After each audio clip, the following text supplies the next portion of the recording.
Manon Lescaut, de l'abbé Prévost. Extrait numéro 3. La discussion entre Des-Grieux et Tiberge, un dialogue impossible. Notre entretien fut plein d'amitié. Il voulut être informé de mes dispositions. Je lui ouvris mon cœur sans réserve, excepté sur le dessein de ma fuite. « Ce n'est pas à vos yeux, cher ami, lui dis-je, que je veux paraître ce que je ne suis point. Si vous avez cru trouver ici un ami sage et réglé dans ses désirs, un libertin réveillé par les châtiments du ciel, en un mot, un cœur dégagé de l'amour et revenu des charmes de sa Manon, vous avez jugé trop favorablement de moi. Vous me revoyez tel que vous me laissâtes il y a 4 mois, toujours tendre et toujours malheureux par cette fatale tendresse dans laquelle je ne me lasse point de chercher mon bonheur. » Il me répondit que l'aveu que je faisais me rendait inexcusable, qu'on voyait bien des pécheurs qui s'enivraient du faux bonheur du vice jusqu'à le préférer hautement à celui de la vertu, mais que c'était, du moins, à des images de bonheur qu'ils s'attachaient, et qu'ils étaient les dupes de l'apparence, mais que de reconnaître, comme je le faisais, que l'objet de mes attachements n'était propre qu'à me rendre coupable et malheureux, et de continuer à me précipiter volontairement dans l'infortune et dans le crime, c'était une contradiction d'idées et de conduite qui ne faisait pas honneur à ma raison. « Tiberge, repris-je, qu'il vous est aisé de vaincre lorsqu'on n'oppose rien à vos armes. Laissez-moi raisonner à mon tour.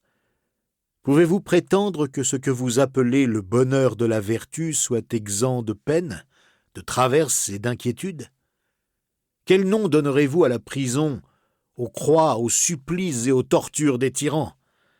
Direz-vous, comme font les mystiques, que ce qui tourmente le corps est un bonheur pour l'âme ? Vous n'oseriez le dire. C'est un paradoxe insoutenable.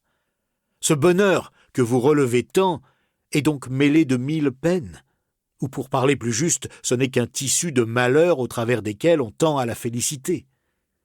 Or, si la force de l'imagination fait trouver du plaisir dans ces mots mêmes, parce qu'ils peuvent conduire à un terme heureux qu'on espère, pourquoi traitez-vous de contradictoire et d'insensé dans ma conduite une disposition toute semblable ?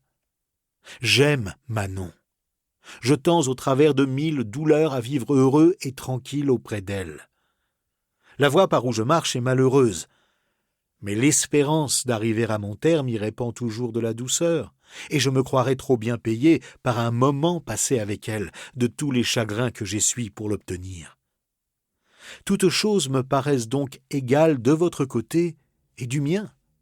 Ou s'il y a quelque différence, elle est encore à mon avantage car le bonheur que j'espère est proche et l'autre est éloigné. Le mien est de la nature des peines, c'est-à-dire sensible au corps, et l'autre est d'une nature inconnue, qui n'est certaine que par la foi. » Tiberge parut effrayé de ce raisonnement. Il recula de 2 pas en me disant de l'air le plus sérieux que non seulement ce que je venais de dire blessait le bon sens, mais que c'était un malheureux sophisme d'impiété et d'irréligion.